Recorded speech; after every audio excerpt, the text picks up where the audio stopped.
Wheresoever you go throughout the world, the black man is discarded, is ostracized, is relegated to the lowest in things, social, political, and economical. This therefore suggests a problem and one that must be solved. We in this section of the world are not entirely free from this unkind, unsympathetic, and uncharitable behavior of the groups or races around us. But since man has been placed on his own responsibility, whether he be black, white, or yellow, he must act on his own account. We will not unduly whine or complain, but reason among ourselves and see what can be done to remedy this state of affairs. Life is a conflict. You have to fight your way through it, whether you will it or not. Those of us who are able to fight most stubbornly live, accomplish most, and to them go the laurels, the palms, and triumph of our civilization and world. We unfortunately have not been trained nor educated to the truths of life, paradoxically so.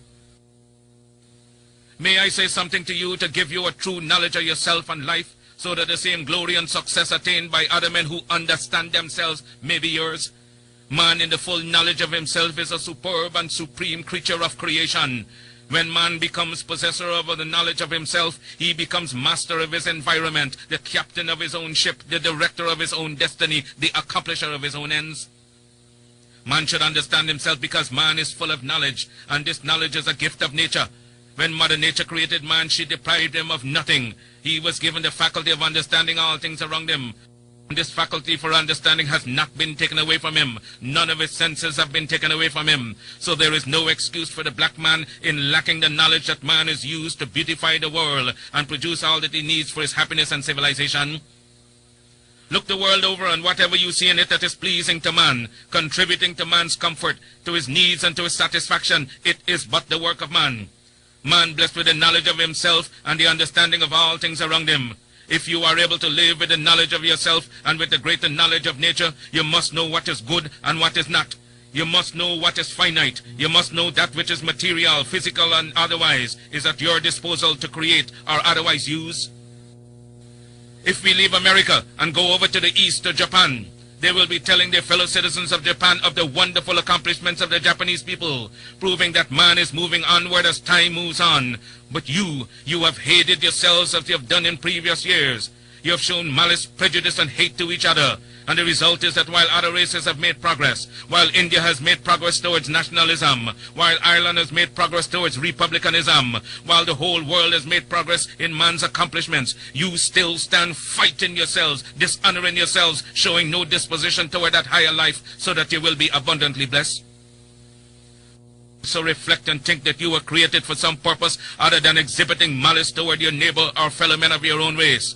What a pity it is that we cannot stand united without a written law. There is no written law compelling other races to stand together. They are brought together by the gentle touch of nature. The unwritten law of nature causes them to stand together on all occasions.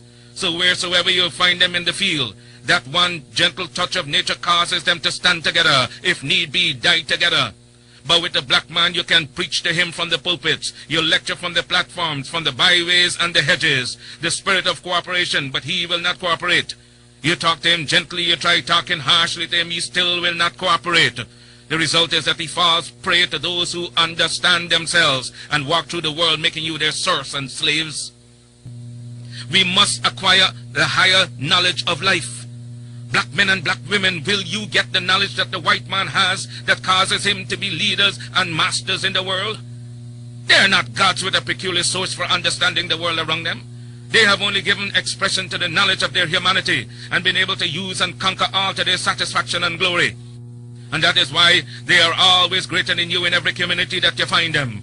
Isn't it strange that wheresoever the white man is found, he takes precedence over you? Why is that so? Answer that for yourselves, black men and black women. Wheresoever you come in contact with the white man, you always have to go down in defeat before him. Whether it be in England, in France, or in America, you always have to go down to the white man, and yet he has 2 eyes, 2 feet, 2 hands, same passions, same senses and feelings as you have. Your feet are not put on opposite sides, now your hands turned around the other way. But it's because you fail to use your will, your knowledge, and your mental faculty to the point where you will enjoy life around you. It is against us as an African people. It's not because of color, it's because of our condition. If we must have justice, we must be strong. If we must be strong, we must come together. If we must come together, we can only do so through the system of organization.